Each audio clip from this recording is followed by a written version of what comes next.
Yaron, you're on mute. Yaron, we don't hear you. Sorry about that. Start again. Yeah. Thank you very much, Verena. And thank you, Professor Guy Mellon, for such a fascinating lecture. I would like to begin our next panel, which is titled Jewish Relief Efforts in the Evian Conference. And we have two speakers on this panel. The first one is Dr. Amy Williams from the Zolberg Institute on Migration and Mobility at the New School for Social Research in New York. Amy is currently a fellow there. Our first co-authored book with Professor Bill Nevin at Camden House on the memory of Kindertransport is out this August. And she is in New York City to research her second co-authored book on the transnational history of the Kindertransport for Yale University Press. Today, Dr. Williams will speak about Evian and the fate of Jewish children. So Amy, please, the floor is yours. Oh, thank you so much. I'm just going to set my 20-minute timer, so I'm on time. Okay, I'm just going to share my, I'm just going to share my presentation. Make you a co-host. Oh yeah, it's not letting me. Just a minute. Okay. Marvelous, thank you. Okay, just wait for this thing to move.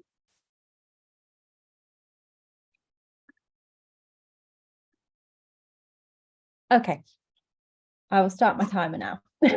Okay, my talk, I'm really sorry for the amount of information that you will see on this PowerPoint.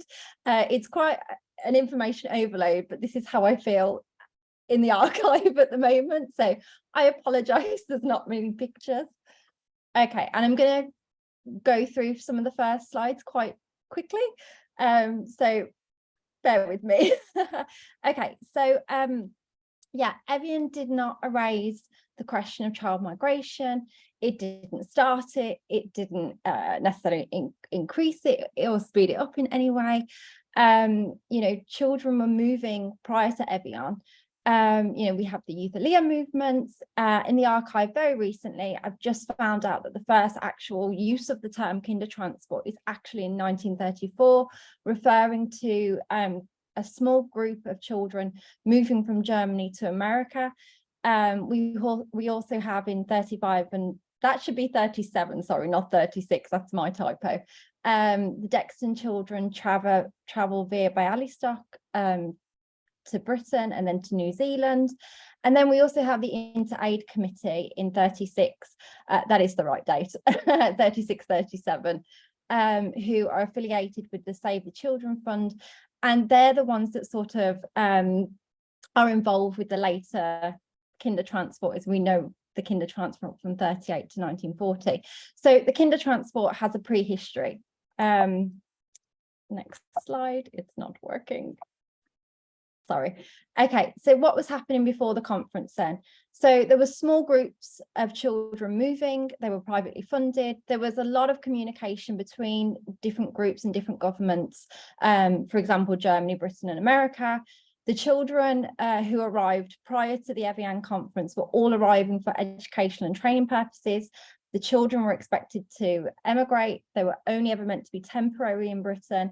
In America, it was slightly different. They were actually coming on the quota system. So the Kindertransport, as it's termed in 34 and 35 to America, they're coming in on the quota. And then the youth have to wait for certificates. And that's what I'll come back to in a moment. So did Evian improve the lot for children? The restrictive policy that the British had in Palestine continued. We'll come back to that in a little bit. The noticeable change, as we all know, was really after Reich Pogrom night. The Kindertransport was to a degree inexpensive, the youth transports. This is a point that I'll come back to later on in the talk. The Kinder came on a visa waiver scheme, but the amount of documentation was staggering still. And I've been going through all this at the moment. There really was a lot. And the kinder came as trans migrants, exactly the same as the children before them. They were never meant to sort of be a permanent stay. They were coming for education and training purposes, exactly the same as the children before them. The slight difference was that private homes were opened now after Reich Pogrom night. A lot of the children prior to that were coming to schools or other forms of homes were made available for them.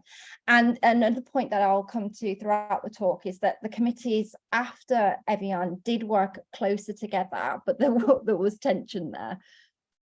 Okay, so before I talk about Evian and what the Jewish organisation sort of wanted as a result of it, I just want to sort of say that in the archive, the Jewish organisations, and there's like 50, well, there's over 60 of them, but they all write different things. So I'm just going to say Jewish organisations generally.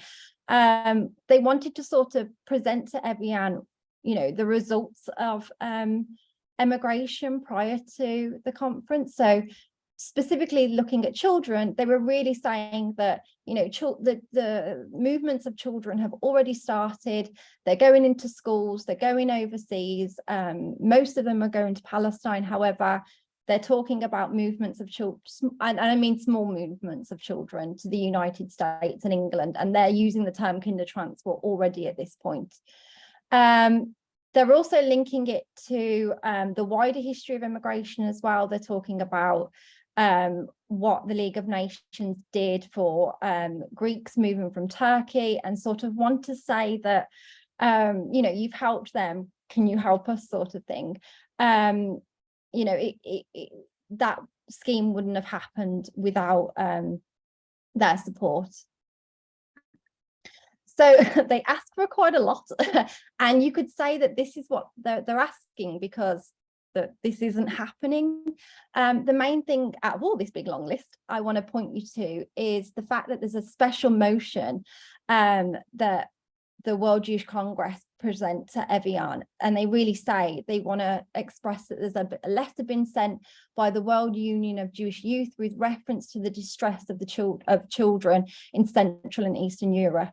They really are talking about, you know, the tragic fate of people generally, but they're really concentrating on Jewish youth and saying that, you know, they have no prospects because of what's been going on. There was also a focus on Palestine and trying to get more people to this country. The main things that they're really asking for is a direct program of immigration, financial help, to allow Jews to take funds out with them, because the organizations, the Jewish organizations just cannot afford, you know, to fund everything. And they want to simplify the admin process. And that's just an overview. So they're really wanting to also, which is really interesting, broaden the definition of a refugee. They don't just want the conference to focus on Germany and Austria. They want it to focus on other countries as well. There is some tension though. The organisations don't necessarily voice this to Evian, but they're voicing it within their own meeting minutes and with their own personal letters. They're really, the youth in particular, are really worried that we should not upset Britain because they could halt or, you know, do something drastic and stop movements. They're also really trying to express the notion that the young people are so enthusiastic and really want to work. So there is a united front there, but there is a bit of tension between some of the groups as well. And there's a lot of information on this slide, but we can come back to various things later, but you can see the information there. Okay, so what did the Intergovernmental Committee do? Well, they didn't do a lot, which is the one thing we're going to focus on, is that they said that they were prepared to take in children. Britain didn't really want to discuss the Palestine issue, but there was an address that they would take in children, or were prepared. So what were the outcomes of the Evian conference? Well, Britain did say that they would relax Home Office regulations, that they would sort of make the process a little bit simpler. But it, our representative did not mention Palestine in his first speech. He was kind of pushed into that in his second speech. And in a letter, this secret letter that I found, the government is saying, do not mix the Palestine issue up with the general refugee question. So there's a real reluctance to go there and have that discussion. There's no discussion about war either.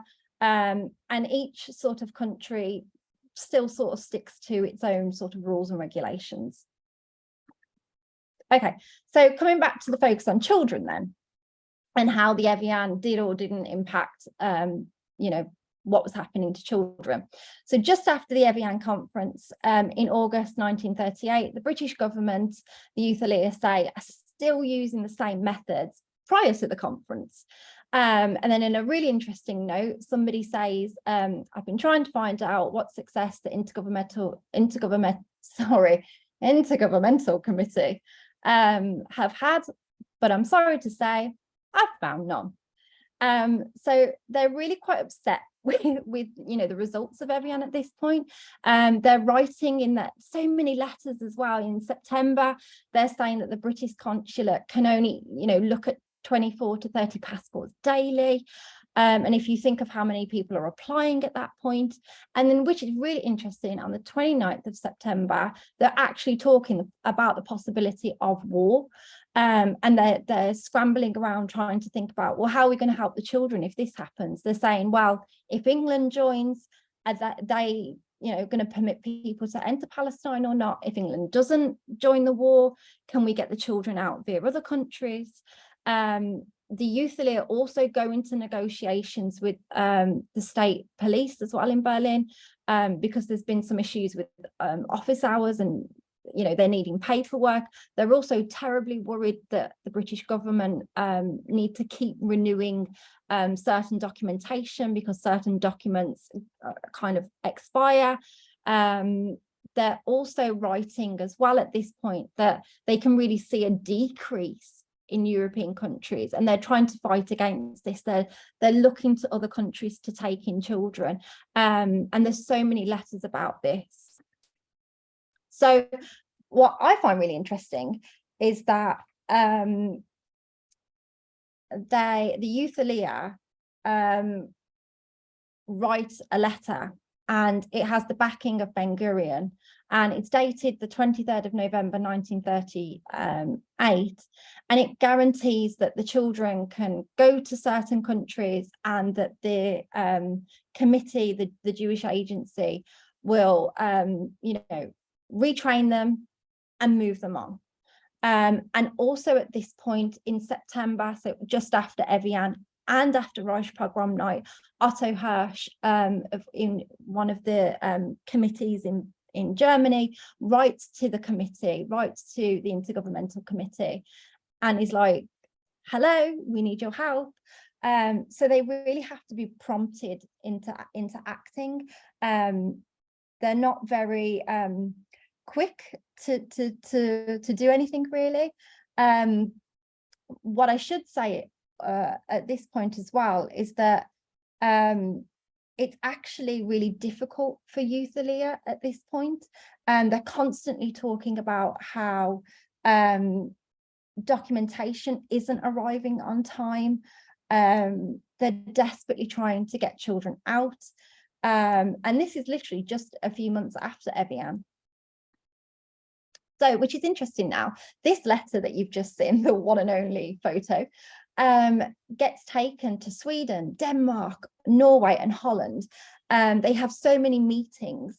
And there's a report also that comes out round about this time, but also a year later as well. And they're talking about Youth Alliance who have already been murdered. So this letter they take around and they're trying to express how desperate it is for people. And actually the governments do say, yes, we will take in more children. However, the stipulations for children going to Holland, to Belgium, to Denmark, Sweden. They're all different. So in Holland, they have to quarantine for 2 weeks. They're in these camps, these sort of quarantine camps, and the youthlia cannot get to the children. They're having to get permits to go into these camps to see their children. Sometimes they're being homed with adults, which is not really convenient. Denmark's requirements are different from Sweden's. So it's all, while people are trying to help at this point, there's a lack of sort of, there's no uniform way of helping the children. Also at this point, the Joint and the Central Council for Jewish Refugees in Britain are really working together to help the youthlia, to fund them when they get to Britain to go to Palestine, but also to bring them out in the first place. And the youthlia suggest at this point that around 10,000 children have been rescued to all these different countries prior to and just after Kristallnacht. Okay, so in terms of the British side of things, if we look in the Hansard, it gets quite interesting. So just to give you the background here, Britain is actually discussing the Basque children still at this point. They still haven't figured out what they're doing with those children, and they came a year before. So after Kristallnacht, we have direct connections between the Kindertransport and the Evian conference being discussed in the Hansard, which is sort of our parliament recorded discussions, best way I can describe it. So on the 21st November, there are direct links between the Kindertransport and Evian. They're talking about what they can do. On the 24th, they're talking about that the Kinder who are coming shouldn't be a financial burden, and that they're looking to the International Governmental Committee for loans. I haven't seen that these loans come into fruition, but they're talking about it in connection with the children. On the 28th of November, members of Parliament are wondering, they already know that children are in Belgium and Holland, and they're wondering, well, are they staying there? Are they coming to Britain? In response to this, literally straight under, one comment is this comment. The response is that the Intergovernmental Committee will cooperate in trying to solve the problem.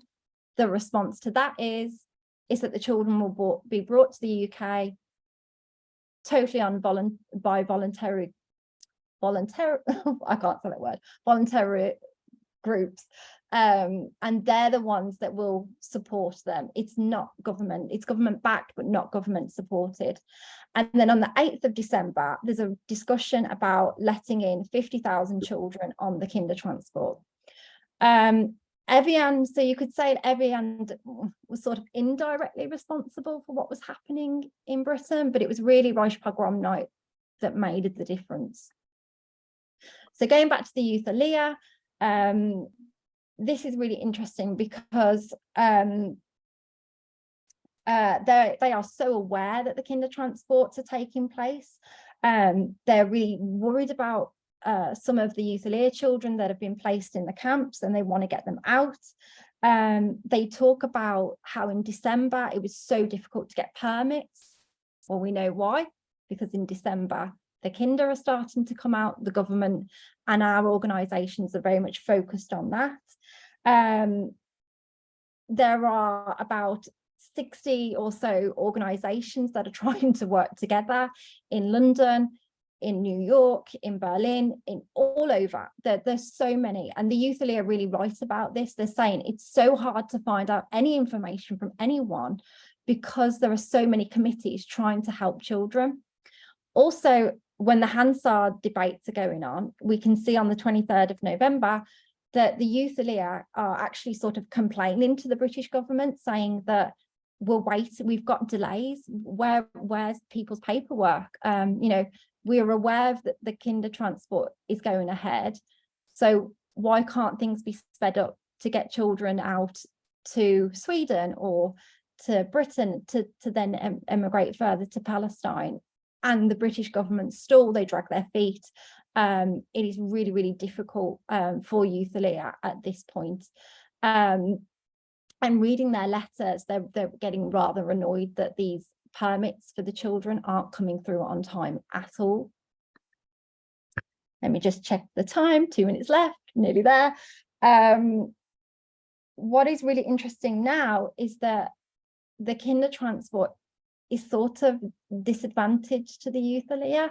So on the 21st of December 1938, the Youth-Aliyah write that the British Movement for the Care of Children from Germany write to the committees in Germany not to send away groups of children who have to stay together in England, as the British government can only take the responsibility for such children who are going to be settled in private families. From this it is clear that there will not come here any further groups from Youth-Aliyah applicants. So they're really, really concerned that it's great that the kinder are coming, but this is disrupting what is happening for the Youth-Aliyah. Also, at this point, the Movement for the Care of Children write that the children who are coming in December, not all of them are guaranteed. It really is only from the 12th of January that the kinder are sort of guaranteed that they have a place in homes and places like that. So they're receiving lots of children at this point, and they don't really have an idea where to put them. So the kinder transport movement sort of looks to the Youth-Aliyah and sort of copies them. So the training committee for the Youth-Aliyah asks the Movement for the Care of Children, the kinder transport committee, to give them a special camp because they're waiting for a farm.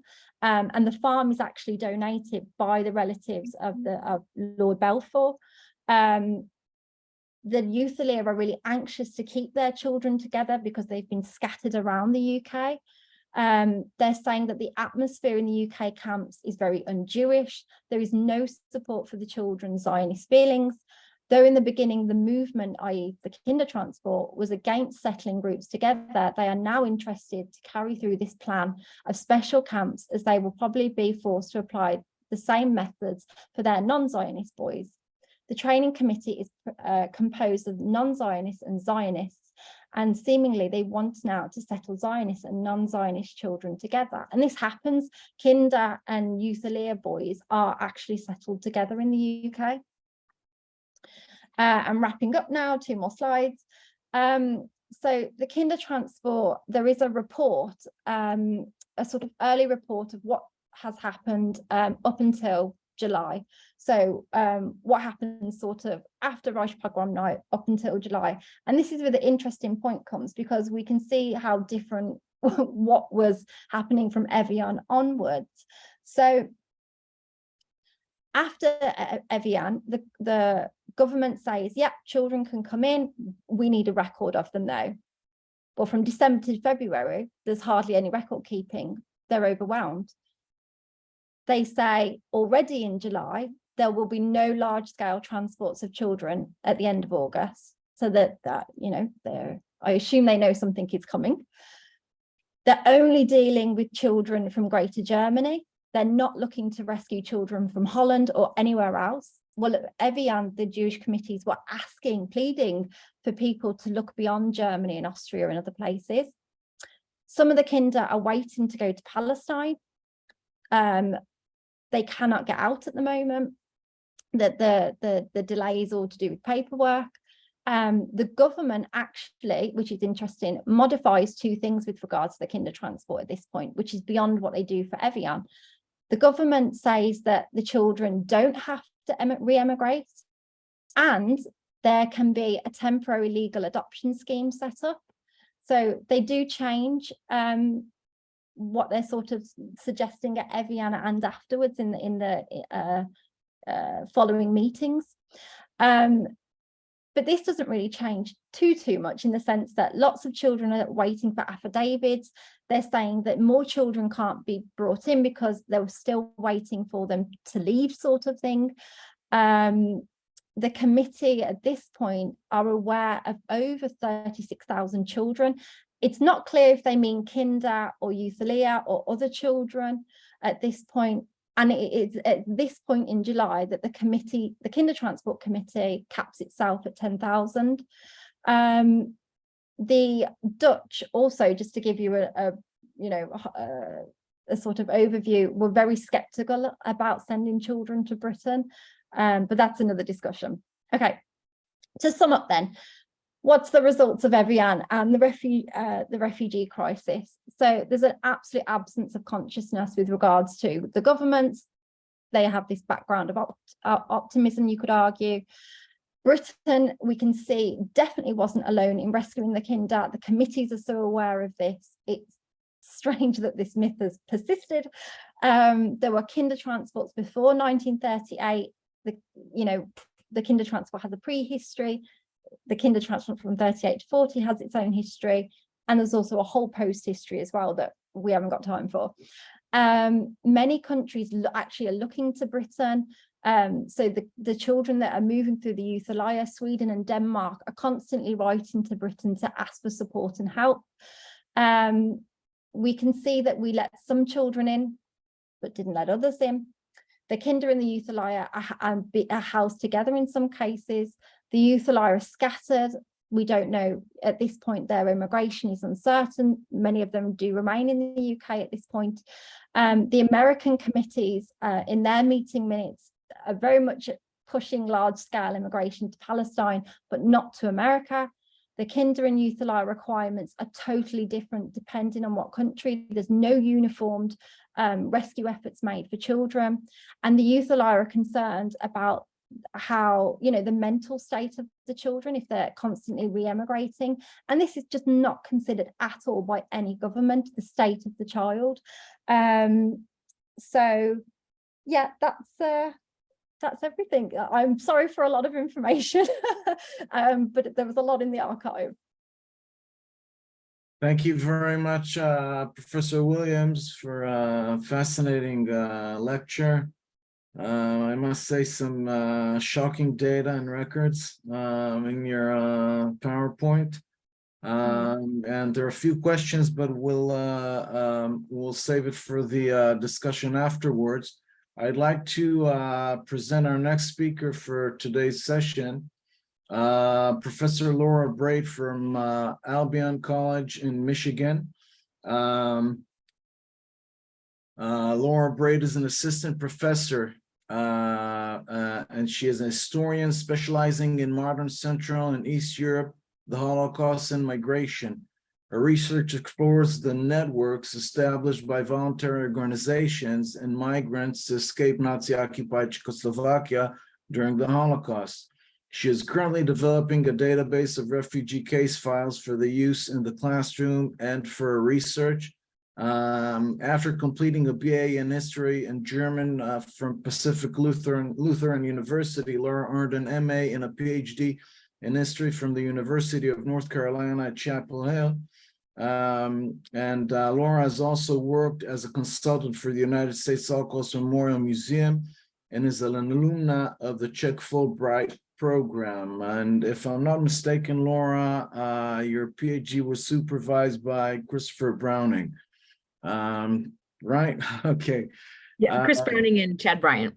Right. Okay. So Laura is going to speak today about Besieged by Desperate People, Refugee Aid in the Bohemian lands in 1938, 1939.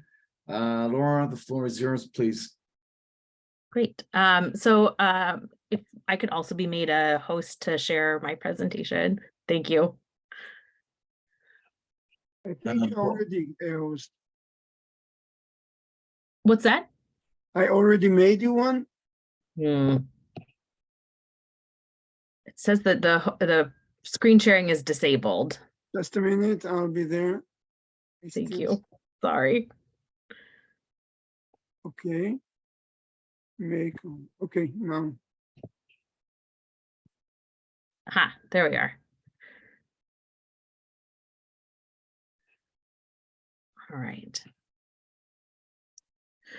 All right, so thank you all for coming today and for the invitation to speak. I'm very excited to talk about this project. All right. On July 10th, 1938, as the delegates were meeting at the Evian conference, Maria Smolka visited a tugboat in the middle of the Danube River. Smolka was an internationally respected pioneer in the field of Czechoslovak social work, was particularly well renowned for her work on behalf of Jewish and German and Austrian refugees in the Bohemian lands. At the time that she visited the tugboat, at the time of Evian, she was the president of the Czechoslovak National Coordinating Committee for Refugees and also the president of the Prague office of the Jewish Emigration Agency, HISEM. Smolka found herself on this tugboat in the middle of the Danube because of her work with HISEM. She was trying to advocate for the remaining 49 Austrian Jewish refugees who had been expelled from their homes several months earlier. In mid-April, you can see on April 17th from the quote here. Smolka sent a memo, which we know landed in the records of the Czech government, Czechoslovak government, as well as the British government and the American Jewish Joint Distribution Committee. And she described the plight of these refugees. She wrote, on the 17th of April, these displaced persons were discovered by the Czechoslovak border guard and brought to Bratislava. However, on that same day, they were expelled from the Czechoslovak Republic and again brought to the German border. These poor people spent 3 days and nights on a small piece of land situated between the borders of Czechoslovakia, Hungary, and Austria in the bitter cold, without shelter and half famished, between the bayonets of the border guards of all three countries in which they couldn't enter. The Jews from Bratislava have rented a tugboat which is moored on the Hungarian side of the Danube. And all 68 of the displaced persons, ranging from laborers to a wine merchant and from 5 years old to 80 years old, were placed there. During this time, various attempts have been made to find a suitable place overseas where these people might emigrate. Apart from a few cases, it has not been possible to arrange for emigration of the majority of which does not fill the various conditions of the countries overseas. Several months later, in October of 1938, so when Maria Smolka writes this, Czechoslovakia was a fully sovereign country, although there were some tensions in the Czechoslovak borderlands, particularly those bordering Germany and Austria. But the situation changed over the next several months. By October 1938, Czechoslovakia was experiencing a much more significant refugee crisis. The Munich Agreement, signed in late September, had ceded the Sudetenland border regions to Nazi Germany and had sparked a mass movement of people fleeing the territories now under Nazi control. News of hundreds of thousands of refugees fleeing the borderlands spread internationally. In the early days, the New York Times printed the articles that you see here. The headlines are "International Help Needed," "Refugee Problem Disturbs Czechs," and the newspaper appealed for help for some 5,000 Jews from Teplice Shanov alone, writing that something must be done about it. We call on international action for these unfortunate people. So even several months after Evian, as the new Czechoslovak refugee crisis expanded, there was still significant need for international organizations to take control of the refugee situation, at least from the perception of American and British humanitarians.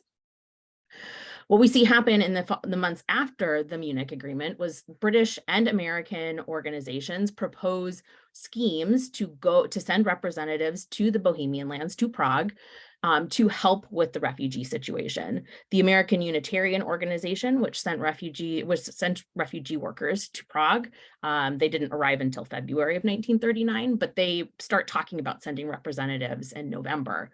And they say that Czechoslovakia, not that slide yet. Czechoslovakia was obviously inadequately equipped to deal with the sudden flood of refugees, despite the fact that Czechoslovakia had been dealing with a refugee influx for the last several years, as they welcomed or did not welcome, as the case may be, German and Austrian refugees from the Greater Reich. So the American Unitarians and British proposed to establish funds and send representatives to the Bohemian lands to do some kind of work on behalf of refugees. The American Unitarians are the drivers of this in the United States, and in Britain, it's the Lord Mayor's Fund of London, which eventually, and some other smaller funds run by the News Chronicle and the Manchester Guardian newspapers, and these eventually sort of all get consolidated into something that becomes the British Committee for Refugees from Czechoslovakia. And all these efforts are to support refugees, specifically from Czechoslovakia.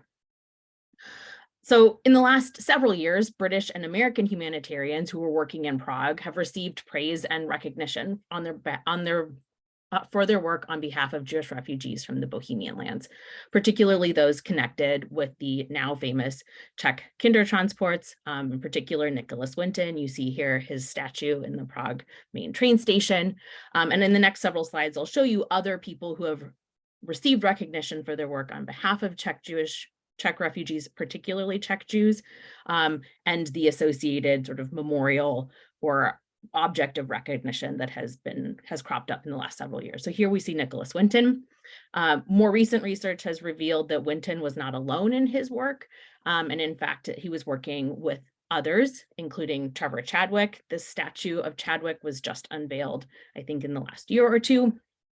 Doreen Warrener, her plaque as well, more recent, in the last several years, who was the Prague representative of the British Committee for Refugees from Czechoslovakia, and Waitstill and Martha Sharp, who are the second and third Americans recognized as the righteous among the nations, received a Ken Burns produced documentary that showed on PBS, defying the Nazis.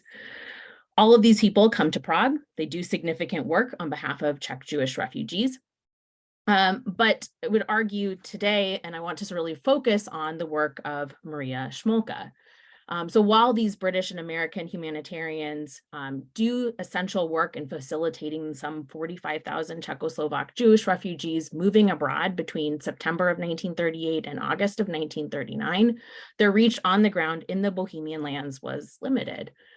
All of these international organizations only sent a handful of representatives to the Bohemian lands, and most only stayed in Prague and the immediate surroundings. Their reach would have been limited if not for the critical work of local Czech and especially Czech Jewish organizations. So today I'll only focus on Maria Smolka and her efforts, but of course in my larger project I talk about other individuals as well, and many of the findings that I'll show with you today sort of apply to these other individuals and other Czech organizations, Czechoslovak organizations. And what I found is that Czech actors like Maria Smolka, who play a very significant role, play only a minor role in the documentation of the American and British organizations that I research. When I began the research, I wanted to understand what Czechoslovak Jewish humanitarians did on behalf of refugees. And so I sort of was looking in various different archives and encountered a problem. There are very few records left by the Czech organizations during this period. The Center for Jewish History in New York has the records of the Prague HISM HIAS office, but they're scattered and slightly more disconnected than, say, the British Committee for Refugees from Czechoslovakia or even the American Unitarian Organization. Those are much more extensive collections. So I was left relying quite heavily on those two collections, as well as the American Jewish Joint Distribution Committee. And so to effectively answer this question of how did Czech Jewish organizations and Czech Jewish humanitarians aid refugees, I had to sort of read the Western humanitarian sources critically and against the grain, which meant sort of also tackling this question of how did American and British humanitarians perceive their Czech Jewish counterparts. So today what I'll do is sort of briefly outline the relationship between Czechoslovak and international voluntary organizations after Evian, after the Munich Agreement, explaining sort of what tasks in particular the Czechoslovak organizations were doing and Maria Smolka's organization in particular. And then I'll focus on answering this question: how did international organizations perceive the humanitarian efforts of Czechoslovak and especially Jewish organizations? And this was sort of the quotation that really sparked this question when I read the American Unitarian Association's insistence that Czechoslovak and Czechoslovakia were really obviously inadequately equipped to deal with this sudden flood of refugees when they had been doing this work for several years and quite effectively in some ways. All right, so the main argument that I'll make today is that Czechoslovakia's loss of full sovereignty beginning in October of 1938 changed Western perceptions of Czechoslovak humanitarians. Before the Munich Agreement, Western humanitarians depended on their Czechoslovak counterparts to distribute aid to German and Austrian refugees in the Bohemian lands, and Western and Czechoslovak views on humanitarianism were in some ways well aligned. Western humanitarians frequently praised the efforts of their Czechoslovak counterparts, particularly before Evian. But when Czechoslovakia became an aid recipient after the Munich Agreement, American and British humanitarian organizations increasingly perceived their Czechoslovak counterparts as needy, demanding, disorganized, and backwards. Despite the essential functions provided by Czechoslovak aid workers like Maria Smolka, Western humanitarians perceived Czechoslovaks as increasingly incapable of effectively distributing aid to refugees. So as I said, I'll focus on the work of Maria Smolka today. First, I'll introduce you to her and her work on behalf of refugees before the Evian conference. Then I'll turn to her efforts after the Munich Agreement. And finally, I'll show a little bit about how Western perceptions of her sort of changed after the Munich Agreement. Before Czechoslovakia became a country of flight, it was a country of refuge. As refugees from Nazi Germany began fleeing in April and May of 1933, various voluntary organizations formed in the Bohemian lands to assist refugees. The care of refugees fell to over 30 different Czechoslovak refugee aid organizations, and these groups intervened with Czechoslovak government to obtain information about refugee policies, to get work permits, temporary visas, other kinds of documents. They also intervened with other governments abroad to find visas, permits, and figure out what were the necessary requirements for people to leave the Bohemian lands. Because refugees could sometimes register with multiple of these aid groups working in the Bohemian lands, they attempted to sort of streamline their efforts by forming a national committee for refugees coming from Germany to sort of coordinate their efforts. The Czech Jewish social worker, Maria Smolka, chaired the National Coordinating Committee for Refugees, and at this time she was well respected locally and internationally for her work with refugees. The American Jewish Joint Distribution Committee relied on Smolka to distribute aid dollars in Czechoslovakia, especially after 1933. Smolka was also co-chair of the Women's Zionist Organization in Prague and chair of the HISM office, and was the only Czech representative on the League of Nations High Commission for Refugees. Her vision of social work was internationally oriented. It was organized. She had a dream of sort of an efficient social aid program. And this sort of aligned well with what we know about American and British views of humanitarianism at the time.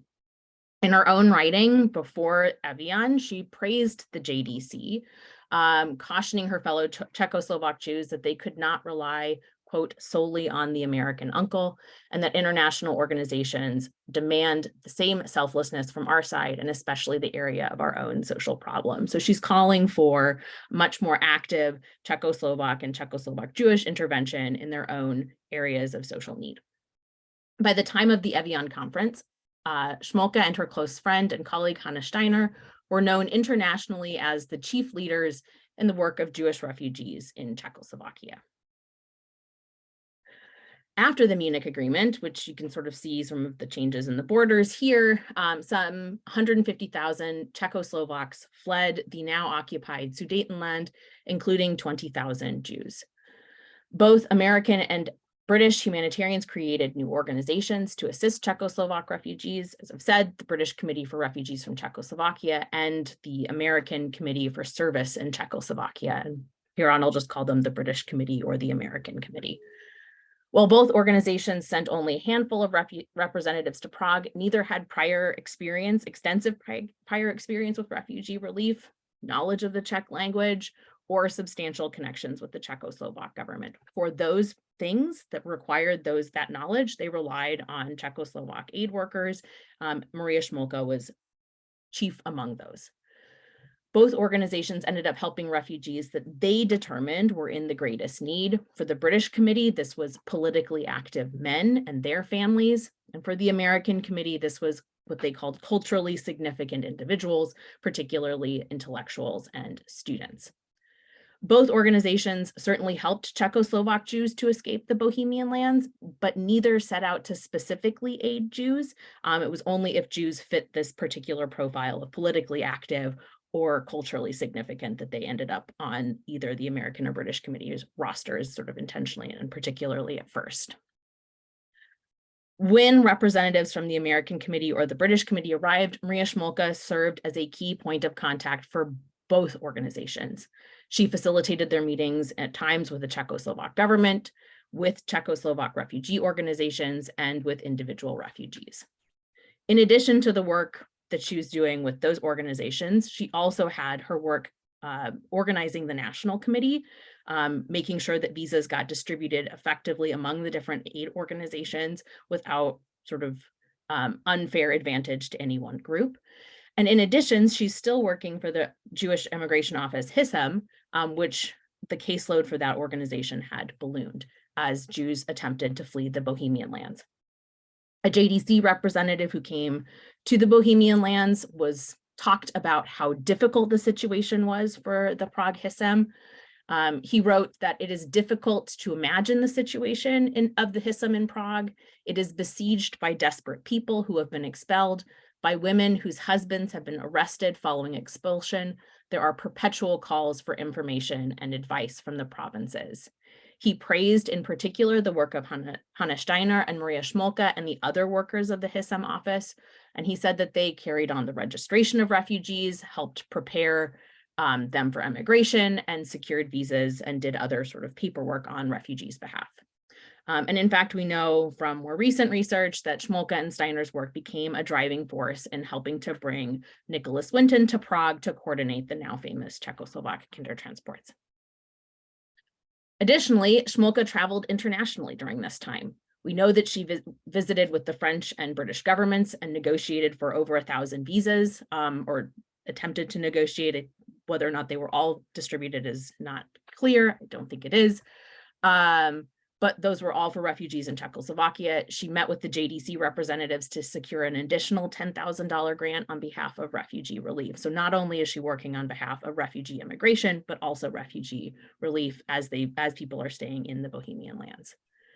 She also advised the Czechoslovak government on refugee issues, meeting with officials regularly to discuss mass migration project, and was a key point of contact for all organizations wanting information about the Czechoslovak refugee crisis. She worked with the British Committee and the American Committee to help distribute funds to refugees, help them compile lists of refugees in need of assistance, and did the very time-consuming task of checking the credentials of refugees who could potentially receive British or American aid. While British or American representatives had the final decision-making power about who would receive assistance, Smolka and her Czech Jewish colleagues did much of the most time-consuming work, communicating directly with the refugees, vetting their credentials, and supporting them with aid dollars while they waited for their visas. So I think at this point, I hopefully have convinced you that Smolka was both respected for her work internationally with refugees before the Munich Agreement, and that she was essential for coordinating refugee assistance after the Munich Agreement, and played a key role in the work of both British and American humanitarian organizations in the Bohemian lands. So now I'd like to turn with what remains of my time to this final question: how did American and British humanitarians perceive Smolka? And then, as we can sort of extrapolate out to other Czechoslovak humanitarians after the Munich Agreement. So I've already suggested that Czechoslovakia's loss of full sovereignty after the Munich Agreement led British and American humanitarians to perceive their Czechoslovak counterparts as increasingly needy, demanding, disorganized, and incapable of effectively distributing aid. Western standards of humanitarianism at this time emphasized distributing aid regardless of race, religion, or politics, and of effective organization, qualities which British and American organizations felt that Czech and especially Czech Jewish organizations were increasingly incapable of meeting. British humanitarians criticized Czech refugee organizations, but especially the Jewish ones. This is coming from the BCRC, or the British Committee documents, especially the Jewish ones, for not accurately reporting information about refugee statistics and for not, quote, establishing the lines of responsibility between various organizations. But what I can tell from the British Committee's documents and from the American Committee's documents to some extent, that their own actions, the British and American actions, contributed to the chaos, which they blamed on Smolka and her colleagues. Individual British voluntary workers who were not associated with the British Committee kept arriving in Prague, hoping to do something to assist refugees. But this just caused more confusion about who had some authority or influence with the British government, who had the connections within the British government. Adding to this confusion was the fact that despite the fact that the British Committee knew of Smolka's prominence, of her key role in effectively distributing refugee aid, they intentionally did not communicate with her for several months after they arrived in Prague. As a result, Smolka had little knowledge of the British Committee and their operating procedures. And so when she tried to submit lists of Jewish refugees who needed assistance, the British Committee accused her of improperly submitting names and creating chaos that was resulting in delaying the departure of refugees who needed to leave desperately. The British Committee representatives chastised Smolka in several letters, reminding her that it was important she communicate effectively so that, quote, the different groups concerned should know exactly what the others are doing. But in fact, we know that from some of the documentation that it's really the British Committee who's not effectively communicating in this instance. At other times, Smolka and the Prague HISM demonstrate incredible efficiency, communication, and organization.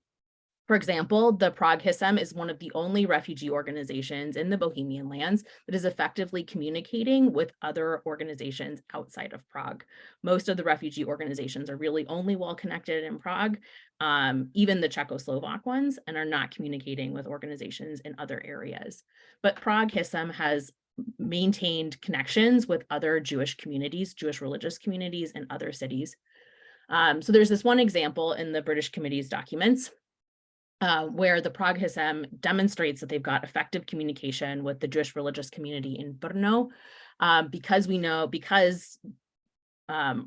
Jewish refugees in Brno make it onto the British Committee's lists for refugee aid and the American Committee's lists. Other organizations are not able to manage this. And so the British Committee writes that no refugees from Brno are getting out. But that's not true, because we know that Smolka is effectively sort of making sure that certain Jewish refugees from Brno, from other areas in Moravia, are making it onto these British Committee and American Committee lists. Rather than praising Smolka and HISM for their organization, British Committee representatives criticized Smolka again, in this case, not recognizing the incredible organization and efficiency that this required, but criticized her for only dealing with Jews, and thus not operating at the Western humanitarian standard of distributing aid, regardless of race, religion, or politics. And yet, I think that also mischaracterizes Smolka's work. Of course, she's doing work on behalf of Jewish refugees because of her role as the president of the Jewish Refugee Aid organization HISM, but she's also the president of the sort of non-denominational coordinating committee, the National Coordinating Committee. And she's aware of this. 4 minutes, okay? Okay, she's also aware of this dual role. And she writes to the British Committee that she cannot take responsibility upon herself with regard to individual cases because she must prioritize the harmonious and just distribution of the visas among the various refugee committees. And I think this must be somewhat closer to the truth, because although there is very little praise of Smolka's actions at the time, after the fact, British Committee representatives later entrust Smolka with several large cash disbursements to be used for refugees and praise her as a splendid person with the highest ideals. So almost all of the international workers who arrive in Prague by the end of August 1939 have left by the end of August, leaving only Jewish representatives for the most part, because only Jews are able to leave the Bohemian lands at this point. And we know that several thousand more Jews are able to leave because of the work of Jewish social workers. And although Schmolke is named specifically in the records of the American Committee and the British Committee, there are few references to her specifically, and almost none to other Czech Jewish social workers. But it's clear that Maria Schmolke, her colleague Hannah Steiner, and other HISEM social workers played key roles in ensuring refugee relief and refugee emigration. So I'll skip, so sort of returning to my key questions here. What was the relationship between local Czech and international organizations? Czech Jews played key roles in making sure that American and British Committee relief work, refugee aid, is distributed, and yet the perception of them is backward and effectively incapable of meeting refugee aid standards. This is all part of, I think, a larger project for me, but sort of to end, why is this important? In part because we need to rely on American, British organizations from this period to get information about refugee relief in East Central Europe. And we need to remember that this is all of their writings about East Central Europeans are sort of filtered through Western perceptions of their Czechoslovak or of their counterparts in East Central Europe. So, sort of I'm thinking through now how to look for gaps in those documents to sort of understand what people were doing and how they were perceived. Thanks so much. Thank you very much, Laura, for another striking presentation. We're going to have a few minutes now for discussion. So if you have any questions, now's the time to put them in the chat. I see a few questions for Amy. The first one is, was there collaboration between Evian conference and Soviet Union about the question of rescue of Jewish children? This is for Amy. I'm so sorry. I would hesitate to say anything on that. It's really not my topic, and not in the papers that I've been looking at. So I'm sorry. Okay, and there's another one here for Amy. Until which age were considered children? It depended on what country they were going to. So in England, it was like infants to 17-year-olds. For the youth here, it was sort of teenagers, 13, 14, upwards sort of thing. But they were also at some point talking about 20-year-olds. For America, if the Wagner Rogers bill had gone forward, it was up to the age of it was 15 or 16, and it was from like 5 or something like that. I've got proper numbers somewhere. So again, the definition of a child depends very different, like on the country that they're going to. So it's totally different depending on the country. Okay, thank you. Any more questions? Here's one from Boaz to Laura. How did the local aid workers relate to the international ones and to their view of them?